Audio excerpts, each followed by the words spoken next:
Ei, salutare, bună, Bogdan, și cu mine este...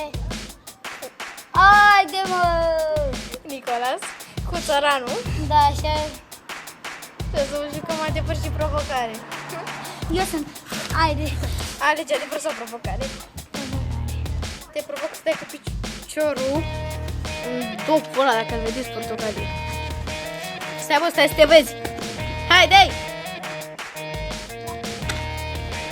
Dă-mă cu piciorul. Da. De cum mi-a dat.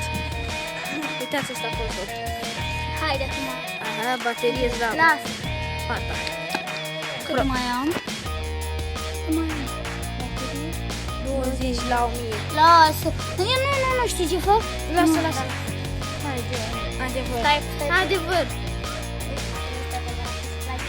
Nu mai îmi place de mult. E adevărat că ți-a plăcut de vie? Da! Nu te mai faci. Adevărat? Da! Ție-ți place, mă? Mie nu! Nu! El este prietenul nostru, cu mingea arată-mă niște picurele. Da? Da, mă, tu, emoționatule. Emoționat ziceam. Repede! Ia uitați, și eu schemă mă dai de ta. A venit țăranul. Hai, acum eu zic. Da. Adică tu îmi zici mie, provocare. Te provoc Să scurt. să faci așa.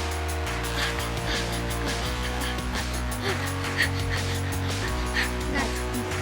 Eu să Provocare și de rulă. N-am mă sperau ca asta, dar ușoară. S-a văzut. Hai, Leona, de alege, adevăr sau provocare? Te provoc să te nu fac un boan Da, de și am o doamnă în coș. N-am decât două.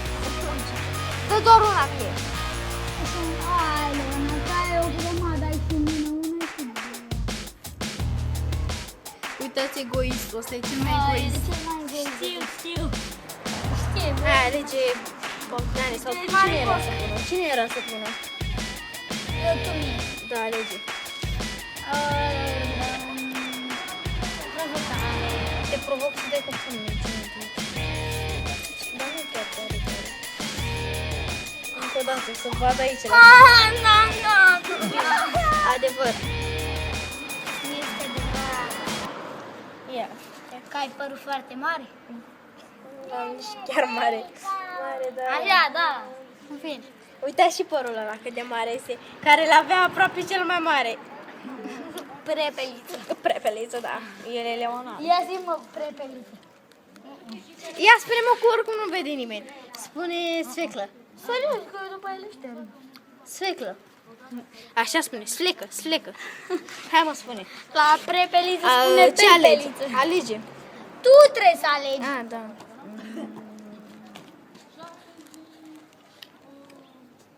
Mai alegi tu și eu și Adevăr. Adevărat. E Adevărat. adevărat că Adevăr. este adevărat că ești un porc? Că ești fotbalist. Da, sunt fotbalist mare. Ah! Ronaldinho sunt. Ronaldinho. Da, e bun. Alege. Provocare. Provocare. Să mă urc pe geam, nu. Când o vezi pe ea să-i zici. Ce să zic? Ai, fotbalist. Te duci acolo și zici. Sora mea, ce faci?